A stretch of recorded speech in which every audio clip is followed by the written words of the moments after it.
Salmo 39.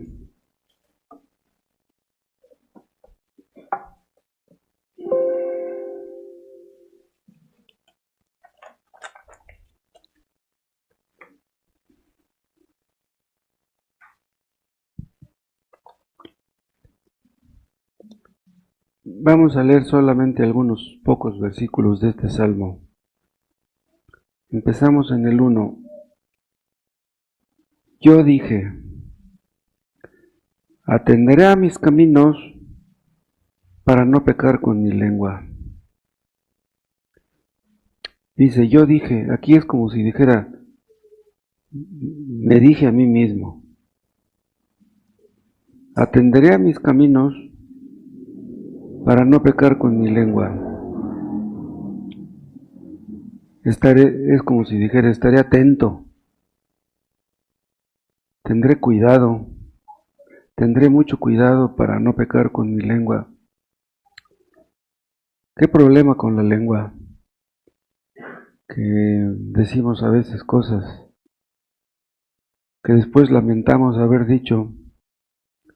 Guardaré mi boca con freno, en tanto que el impío esté delante de mí. O sea, voy a callar cuando el impío esté delante de mí. El rey David tenía muchos enemigos. Bueno, todos los gobernantes tienen enemigos, se le da el rey. Pero no solamente tenía enemigos por eso, tenía enemigos porque él era creyente. Entonces dice, cuando esté delante de un inconverso, tendré mucho cuidado con mi lengua. Y luego dice el 2, enmudecí con silencio. Me callé aún respecto de lo bueno. Si digo cosas malas, me malinterpretan. Si digo cosas buenas también, pues mejor me voy a quedar callado. Enmudecí con silencio, dice. Y luego dice en el 9, enmudecí, otra vez la palabra, enmudecí, no abrí mi boca, porque tú lo hiciste. ¿A qué se refiere con eso de porque tú lo hiciste?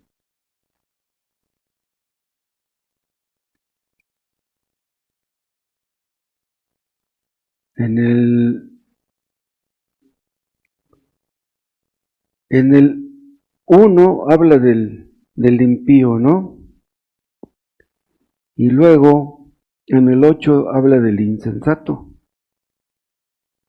Líbrame de todas mis transgresiones, no me pongas por escarnio, por burla quiere decir, del insensato.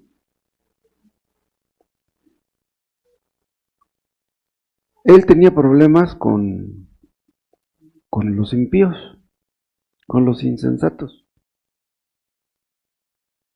Y aquí donde dice, porque tú lo hiciste, da a entender que si él tenía problemas con esa gente, es porque Dios lo quería.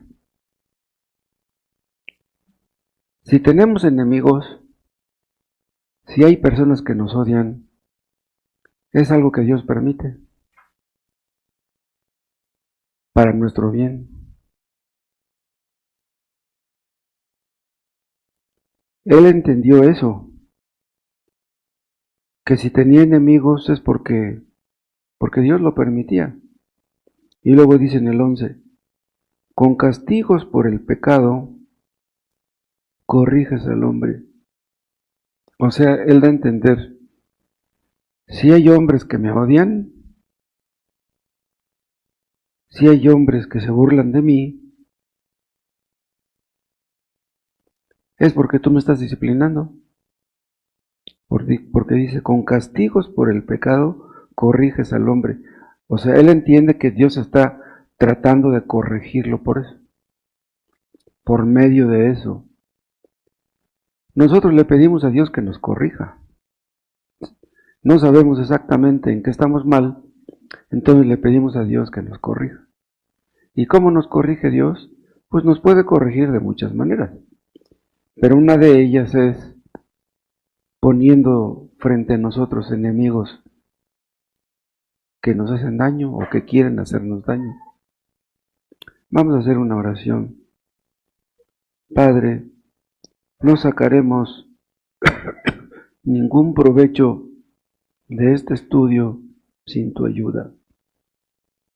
Háblanos a través de tu palabra. Bendícenos por medio de ella. Capacítanos, Padre, para conocer tu voluntad, para corregir lo deficiente. Tú sabes en qué estamos mal. Endereza nuestros caminos para que no pequemos contra ti. Santifícanos a todos los que estamos aquí y los que escucharán en casa. Te lo pedimos en el nombre de Jesús.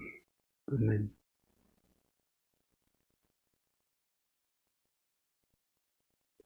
Nosotros creemos en la soberanía de Dios. No creemos en la soberanía del hombre. Entonces, si un hombre quiere hacernos daño, la mano soberana de Dios está detrás del asunto. Ustedes se acordarán que esta doctrina de la soberanía de Dios es crucial. Los que no entienden o los que no creen en esa doctrina no pueden entender mucho de la Biblia. Cuando entendemos que Dios es soberano, que Dios está bajo el control de todas las cosas y todas las personas, empezamos a entender. Dios controla la naturaleza. Dios controla las personas. Entonces, si alguien nos calumnia, si alguien nos mete en un chisme, si alguien nos aborrece, es Dios el que está detrás del asunto. Los carismáticos, incluso también los testigos de Jehová, creen que si los asaltan, por ejemplo, el diablo es el que está detrás del asunto. Le echen la culpa al diablo. Los cristianos no podemos hacer eso. Si nos asaltan es porque Dios quiso que nos asaltaran. Dios sabe cómo corregirnos. Dios sabe qué enseñarnos.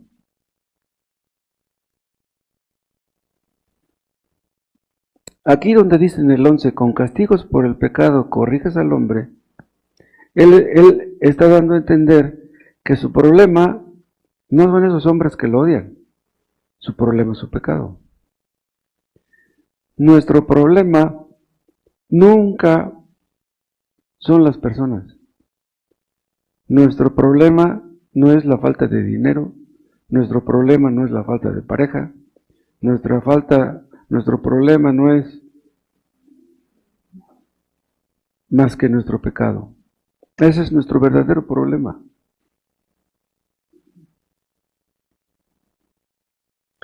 Si hiciéramos una encuesta y le preguntáramos a las personas que nos rodean cuál es su principal problema, nadie diría que es su pecado.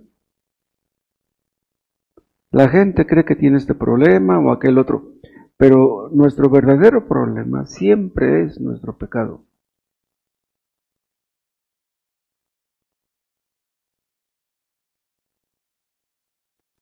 Dice en el versículo 2, enmudecí con silencio. Y luego dice en el 9, enmudecí, no abrí mi boca. Haga lo que haga Dios con nosotros, permita lo que permita. No nos conviene quejarnos, no nos conviene murmurar, no nos conviene hablar mal de la gente. Lo que nos conviene es cerrar la boca. Detrás de cada necesidad, de cada aflicción, de cada conflicto, está Dios. Dios está detrás de todos los problemas que podamos tener. Ni aún la hoja del árbol cae sin la voluntad de Dios.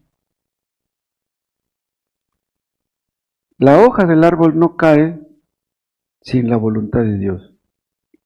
Pero el viento mueve la hoja. La hoja se cae del árbol cuando el viento sopla fuerte. Pero si el viento sopla fuerte, el viento no se manda solo. Entonces, si las hojas se caen del árbol, es porque Dios quiere que se caigan.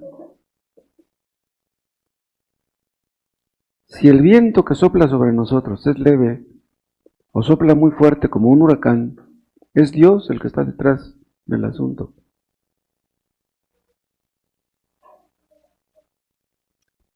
¿Se acuerdan ustedes cuando Pedro iba caminando sobre las aguas? Vio el terrible viento que soplaba y tuvo miedo. Pero Cristo lo regañó por eso. Hombre de poca fe, le dijo, ¿por qué dudaste? Pedro no entendía que detrás del viento y detrás de las olas estaba Dios. Si nosotros creemos que detrás del viento y de las olas, que detrás de los problemas está Dios, podemos tener paz. Sí lo creemos.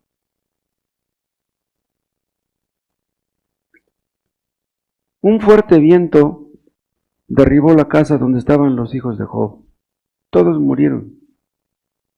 Pero Job no le echó la culpa al viento. ¿Qué dijo Job? Jehová me dio mis hijos.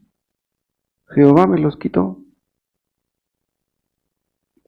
Job entendía que aquel fuerte viento que tiró la casa estaba bajo el control de Dios. Entonces, David ve a estos hombres que lo odian y él entiende que lo odian porque Dios quiere que lo odien, entonces él cierra la boca. Entender que Dios está bajo el control de todo lo que acontece es algo que muchos nunca entendieron. Hace muchos años hubo un joven aquí en esta iglesia que en una ocasión nos dijo a Tomás y a mí, dice, ¿ustedes los pastores deberían de procurar que los jóvenes de esta iglesia consigan esposa?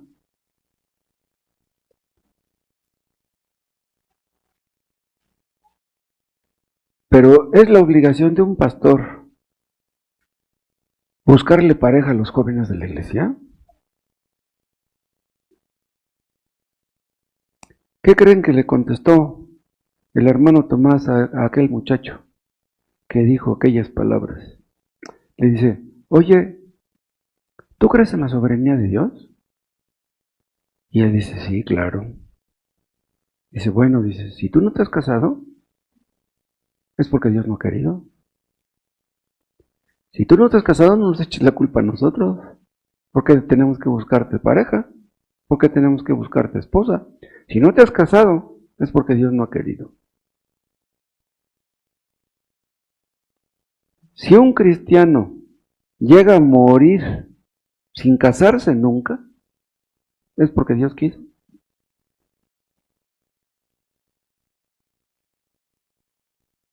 Dios está detrás de todo lo que acontece. Si lo creemos, podemos tener paz y estar contentos.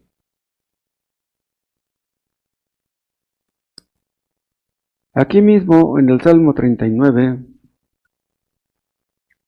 dice en el 11, con castigos por el pecado, corriges al hombre, y deshaces como polilla lo más estimado de él. ¿Qué es lo que más estimamos? Pues lo que más estimamos, Dios nos lo puede quitar. ¿Qué es lo que nos da la felicidad? Si Cristo no es nuestra felicidad, Él nos puede quitar lo que nos da la felicidad. ¿Un marido será la felicidad de su esposa? No puede ser. Si una mujer es cristiana, su felicidad debe de derivar de Cristo. no de su esposo. Porque si su felicidad deriva de su esposo, entonces si se le muere el esposo, pues se va a ir para abajo. La felicidad de la mujer cristiana debe depender de Dios y viceversa. La felicidad del marido cristiano debe depender de Cristo, no de su mujer. Dios nos quita las cosas que más amamos en ocasiones. ¿Para qué? Para que veamos que solamente Él puede darnos la felicidad. En este mundo, nada de este mundo puede darnos la felicidad. El único que puede dárnosla es Dios, su persona. Él es la felicidad del creyente. Cristo es nuestro gozo. Cristo es nuestra alegría, no lo que Él nos da. Si tenemos mucho dinero en el banco y estamos muy contentos con eso, ¿qué trabajo le cuesta a Dios quitarnos ese dinero? Acuérdense de cuando Dios le dijo a Abraham que matara a su hijo Isaac. Isaac se había convertido en su risa, en su gozo. Entonces Dios tuvo que decirle, mata a tu hijo, demuéstrame que me amas más a mí que a tu hijo. ¿Qué es lo que nos hace reír a nosotros? ¿Qué es lo que nos hace felices? Dice el apóstol Pablo en una parte, regocijaos en el Señor. Otra vez os digo que os gocéis. Otra vez y otra vez. Dios nos lo dirá cuantas veces sea necesario. Nuestro gozo debe ser Cristo. Tal vez Dios tenga que repetírnoslo, por si se nos está olvidando.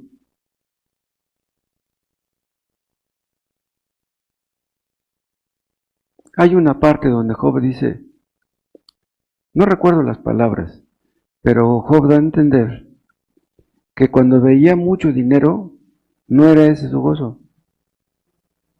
O sea, Job tenía mucho dinero, pero el dinero no era su gozo. Si tú tienes un fajote de billetes, estás muy contento. Y si no tienes dinero, ¿no estás contento? Entonces, ¿de dónde sacas el gozo? Supongamos que tuviéramos una alcancía en la casa, que tuviéramos 200,000 pesos guardados y que de repente nos robaran esos 200,000. Era todo nuestro capital. ¿Cómo reaccionaríamos? Supongamos que estuviéramos bien molestos, enojados, preocupados, y que en ese momento se nos apareciera Cristo y que nos dijera, ¿sabes qué? Ese dinero que tenías, yo hice que te lo robaran. Yo hice que te lo robaran. ¿Qué le diríamos? ¿Qué le diríamos a Dios si Él es el que hace que nos roben el dinero que tenemos?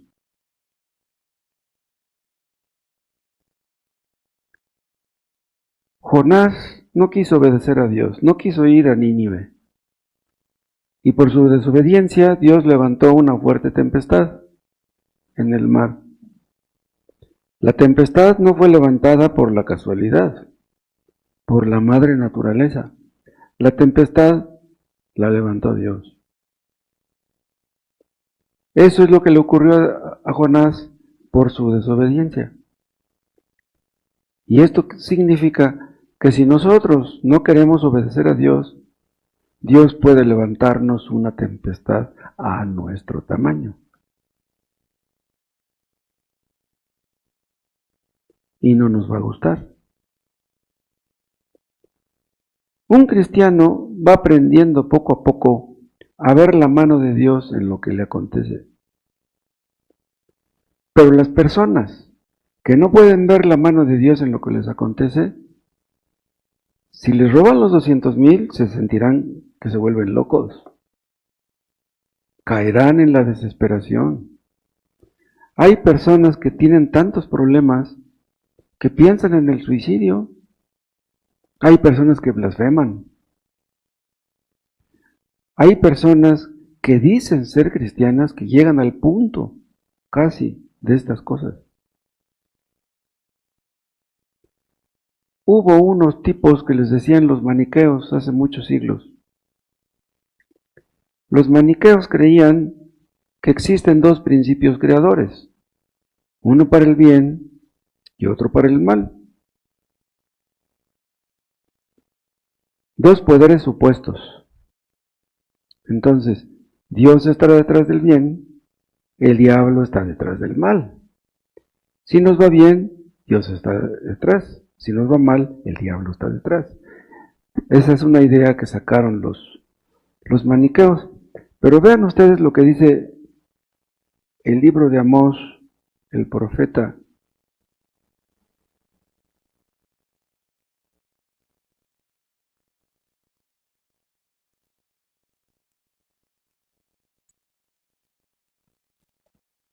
Amós capítulo 3.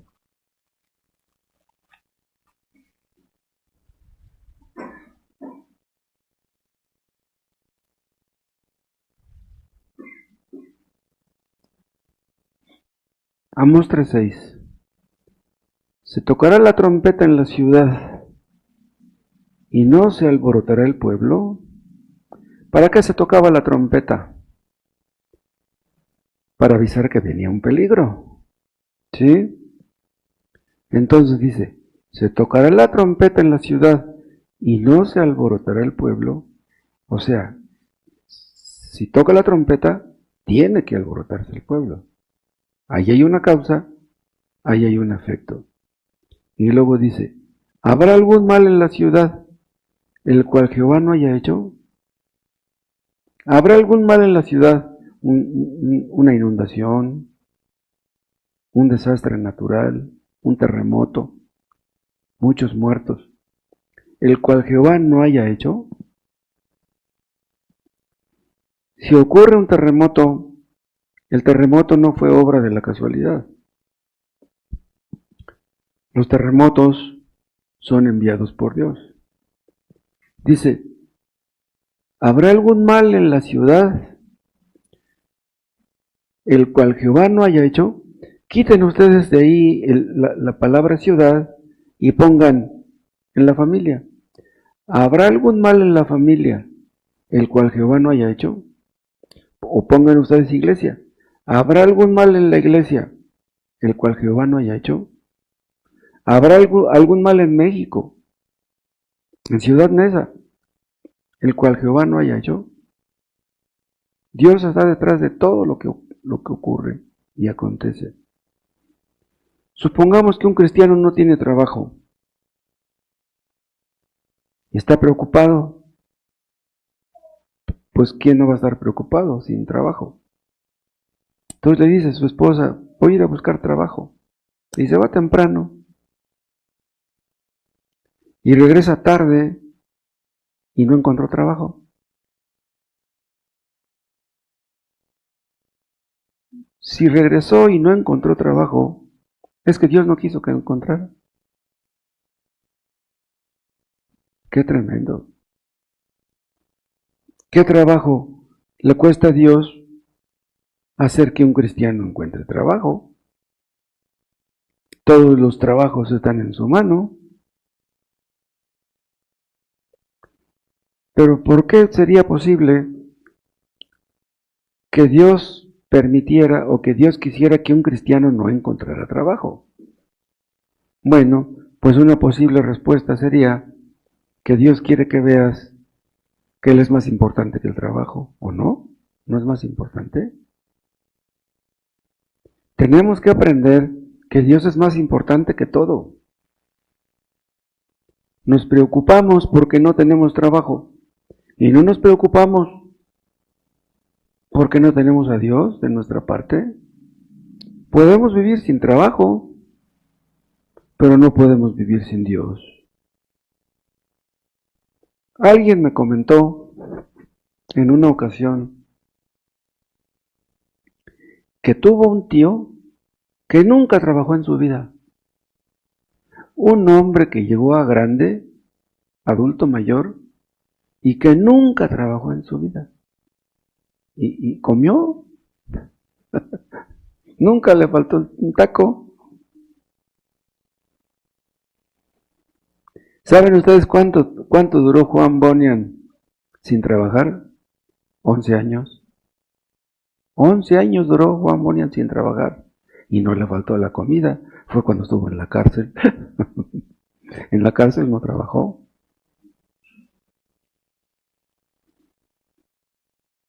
Si no vemos la mano de Dios en lo que nos acontece,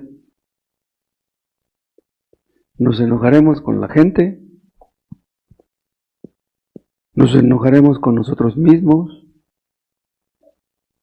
o a lo mejor hasta nos enojamos con Dios. Diríamos que sería imposible, ¿no?, que un cristiano se enojara con Dios, pero no, no es tan difícil el asunto.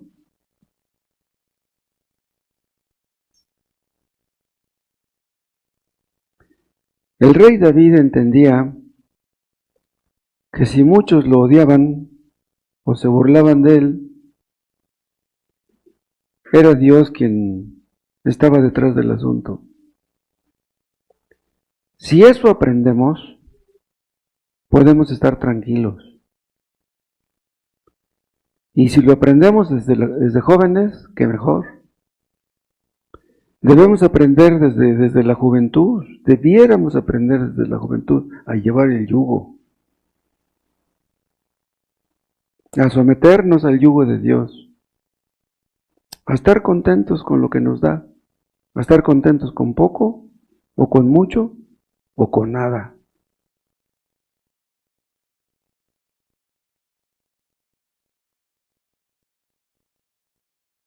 El otro día yo les comentaba que existen hijos que solamente ven errores en sus padres y se enojan con ellos. Hijos que están resentidos con sus padres, pero no entienden que esos padres que tienen, Dios se los dio. Los padres que nos tocaron, no los escogimos nosotros. Yo les he platicado de mi padre. Mi padre fue un tomador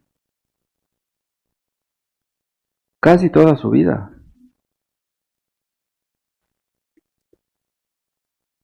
Pero pues ese padre que yo tuve, yo no lo escogí. ¿Quién escogió aquel padre para mí? Pues fue Dios. Ni mis padres me escogieron a mí, ni yo escogí a mis padres. Los hijos que tenemos, no los escogimos nosotros. Los hijos que tenemos, los tenemos o los tuvimos en la providencia de Dios. Dios nos dio hijos para que aprendiéramos algo. Dios nos enseña cosas a través de un hijo. Aprendemos cosas a través de un hijo y aprendemos otras a través de otro hijo.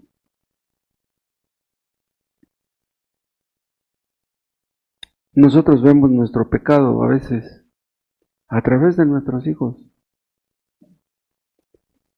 Vean el Salmo 30.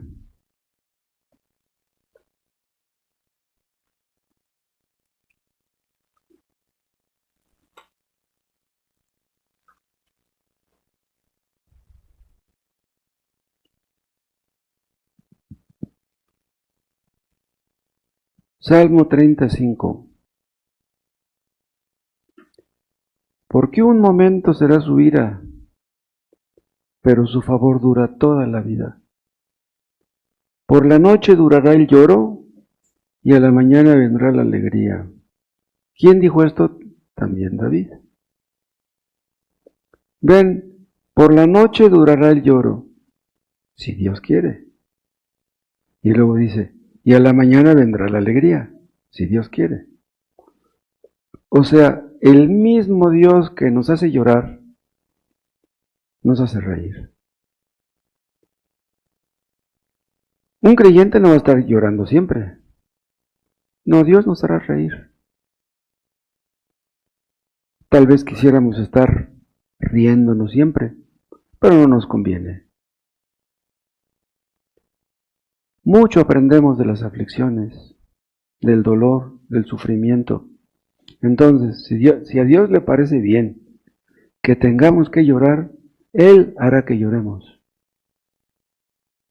Él sabe lo que necesitamos, Él sabe lo que nos conviene.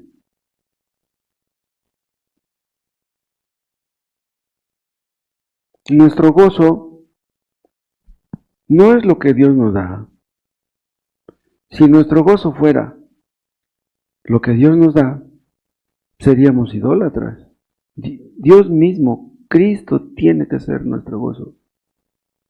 Dice el apóstol Pablo, regocijaos en el Señor. No nos regocijamos en nuestra aflicción, no, nos regocijamos en el Señor. Y los que han aprendido esto, los que han aprendido a gozarse en Cristo, conocen el secreto de la felicidad. Los filósofos, los científicos, los sabios de este mundo no saben de eso. No entienden de eso. Dios es el que hace que nuestro luto se convierta en baile. Si a Dios le pareció bien que estuviéramos de luto, algo sacaríamos de eso. Y luego Él mismo hará que bailemos de gozo. Dios hace que nuestro dolor se convierta en alegría.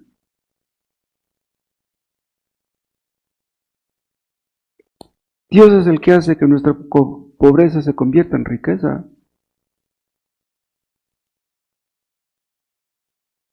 Si somos pobres, pero tenemos a Cristo, somos ricos. Si tenemos a Cristo, tenemos lo que millones no tienen.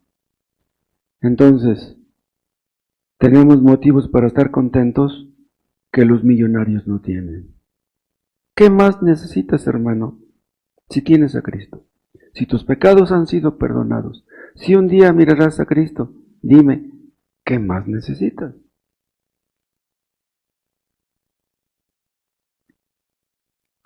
Cristo nos enseñó a decir Padre Nuestro. El Padre Nuestro también es Padre mío. ¿De qué serviría que dijéramos Padre Nuestro si no pudiéramos decir Padre mío? Cuando yo me acerco a mi Dios, me estoy acercando a mi Padre. Me estoy acercando al Padre que me ama. Es increíble, lo vimos el domingo. Es increíble que Dios ame a personas como nosotras. Sí, me corrige por mis pecados, pero aunque me corrija, de todos modos me ama. Si a veces sentimos que Dios no escucha nuestra oración, entonces no nos ama. Si nos odian, si nos aborrecen, si nos calumnian, entonces Dios no nos ama. Si nos asaltan, entonces Dios no nos ama. Aprendemos cuando estamos leyendo, aprendemos cuando escuchamos la predicación, pero aunque hemos aprendido algunas cosas, a veces parece como si no hubiéramos aprendido nada, o como que se nos olvida lo que hemos aprendido. Hermanos, ¿no se sienten así ustedes? A veces nos sentimos como muy indignos, como los más pequeños de los creyentes. Pero nos sintamos como nos sintamos, hermanos, nuestro Dios no deja de ser nuestro Dios. El hecho de que Él es nuestro Dios no tiene que ver con nuestros sentimientos. Hay ocasiones en que estamos bien, estamos sanos, no nos duele nada, pero de repente nos enfermamos y luego nos viene un problema y nos viene otro. ¿Por qué nos trata Dios así? Dios nos da exactamente lo que necesitamos. Nosotros somos pacientes muy necios, pero Él es un médico lleno de sabiduría. Él nos da el medicamento que necesitamos. Y a veces necesitamos un medicamento amargo.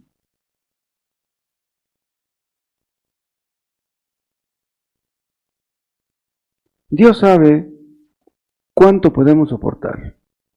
Si Dios nos aflige, Él sabe que afligirnos demasiado tiempo podría perjudicarnos. ¿Cuánto tiempo duró la aflicción de Job? No lo sabemos, pero duró ni un día más, ni un día menos de lo que Dios quiso. Estamos en el polvo, en medio de los problemas, pero de repente sentimos la mano de Dios que nos levanta y nos gozamos en Cristo. Nos gozamos en sentirlo cerca. Misericordia tras misericordia no nos convendrían. Aflicción tras aflicción tampoco nos convendría. Nos volveríamos locos. Si nos diera Dios mucho dinero, si Dios nos diera mucha prosperidad, tal vez nuestros corazones se enfriarían y por eso a veces Dios no nos da más dinero del que nos da, porque no quiere que nos alejemos de Él. Cristo quiso que aprendiéramos de Él. Aprended de mí que soy manso y humilde de corazón. ¿Y cómo aprendemos a ser mansos y humildes de corazón? Desgraciadamente, casi siempre a través de la adversidad, a través de la aflicción. A través de la aflicción aprendemos a ser humildes y vamos pareciéndonos a Cristo poco a poco. Pero cuando somos afligidos, vemos cómo el Espíritu Santo nos consuela. Y después de todo aprendemos a valorar a Cristo. Él es el importante. Después de que somos afligidos, valoramos más el perdón de nuestros pecados, la salvación que nos ha dado el Señor. Apreciamos lo que Cristo hizo en la cruz. Cristo sufrió, Él era inocente. Él sufrió mucho más que nosotros y Él no se quejó. Si Él no se quejó que tenía derechos, ¿nos quejaremos nosotros? Si los hombres nos odian, no es casualidad. A través del pecado de otros, aprendemos a ver el pecado como lo que es, odioso. El pecado de otros y el pecado nuestro. Dios nos va enseñando a ver el mundo con otros ojos. Dios nos enseña a suspirar por el cielo. Estamos de paso, hermanos. ¿Cuánto tiempo más vamos a vivir en este mundo? Como sea, debemos aprender a suspirar por el cielo, a suspirar por Cristo. Dios nos ilumina para que veamos a este mundo tal y como es. Este mundo ya no nos engaña tan fácilmente. Las pruebas, las aflicciones, nos enseñan a ver a la gente con otros ojos. Nos enseñan a compadecer a los que sufren. Dios nos enseña a depender de Él. Tenemos que aprender eso, hermanos, a depender de Él, a confiar en Él. No podemos confiar en los hombres, porque los hombres fallan. ¿Recuerdan ustedes cuántos años tuvo que pasar Moisés en el desierto para que Dios pudiera usarlo? 40 años. 40 años estuvo Dios humillando a Moisés en el desierto. ¿Cuánto tiempo tardará Dios en humillarnos a nosotros? Somos bien soberbios. Creemos que valemos mucho. Creemos que somos muy importantes. Cristo fue tentado en el desierto.